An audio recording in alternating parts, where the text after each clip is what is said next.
I find the movie guilty and sentence it to jail.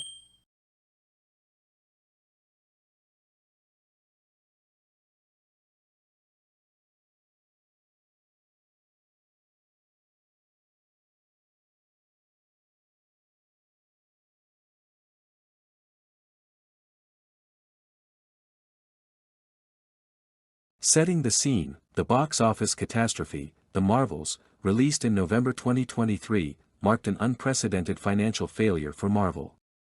With a reported production budget exceeding $270 million, plus marketing costs, the film achieved the lowest MCU opening weekend with $47 million domestically and a final worldwide gross of approximately $206 million.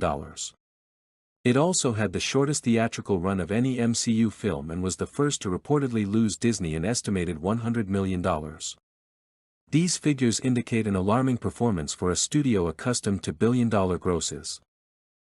The culture war narrative, the film's reception was heavily influenced by two contrasting narratives: the anti-woke perspective. Critics from certain online communities claimed the film's failure was predictable due to perceived, forced, female-led superhero films, prioritized diversity initiatives over storytelling, and characters designed to satisfy political agendas. The targeted harassment perspective. Defenders of the film highlighted evidence of coordinated attacks, including review bombing campaigns before release, disproportionate hate towards its female stars, and similar patterns observed with other diverse Marvel projects like Ms. Marvel and She-Hulk.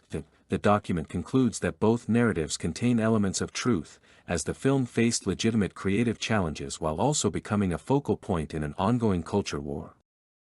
Exhibit A, that musical planet scene. The musical planet scene, where characters communicate through song and dance, was one of the most divisive sequences. Why it failed: critics found it tonally jarring, a forced attempt at quirky humor that undermined the plot's serious stakes, and more akin to a Disney Channel production than a Marvel adventure. The defensible intent: conceptually, the scene aimed to explore creative sci-fi communication, showcase character dynamics through an unexpected challenge, introduce levity, and utilize the cast's musical talents. Ultimately, this scene exemplified the film's broader issue: creative ideas that sounded good on paper but suffered in execution and tonal coherence.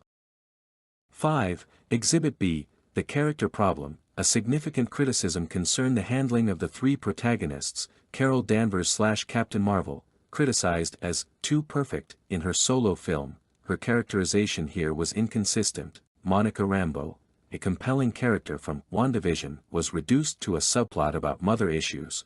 Kamala Khan / Ms. Marvel, a fan favorite whose energetic personality sometimes clashed with the film's dramatic moments. The power-switching premise, while visually interesting, often prevented each character from developing meaningful arcs or sheen.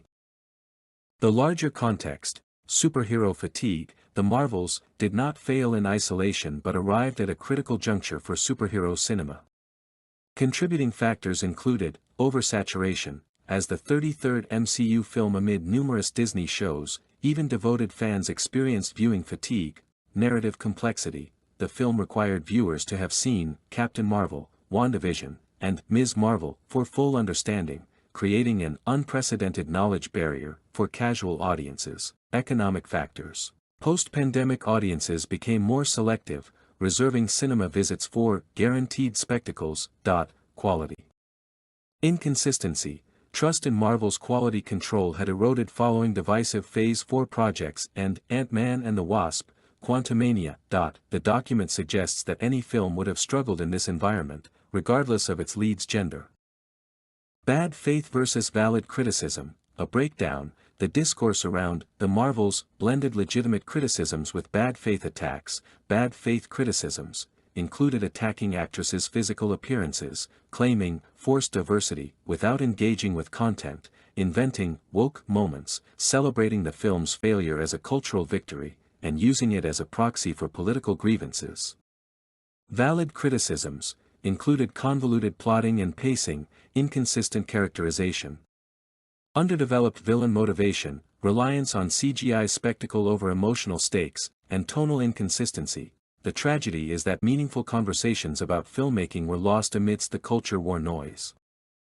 The studio's role in the disaster: Disney and Marvel Studios made several critical errors contributing to the film's failure: minimal marketing compared to other MCU releases, confusing messaging about required Disney show viewing, shorter production schedule than most Marvel films, reports of significant reshoots and last-minute changes, release amid the SAG-AFTRA strike, limiting cast promotional opportunities. Disney's apparent lack of confidence in the film was also damning.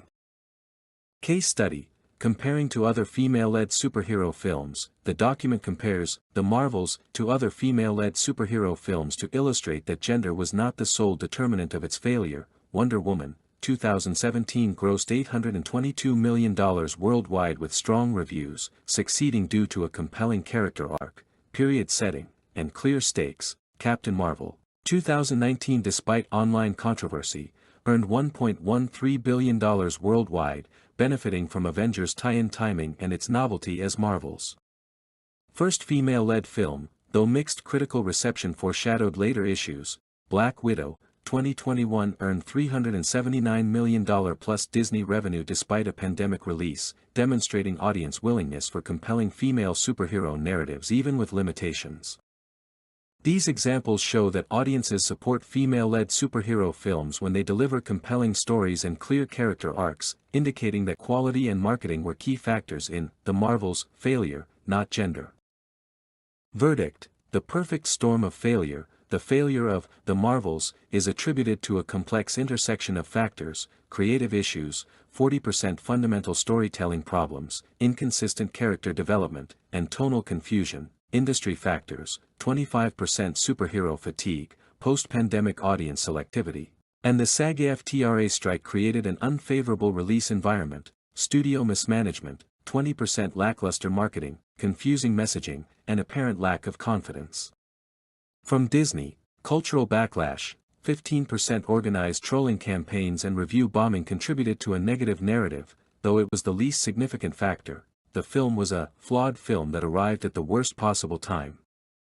The document laments that legitimate discussions about improving female-led superhero narratives were lost in the noise, potentially making studios more risk-averse.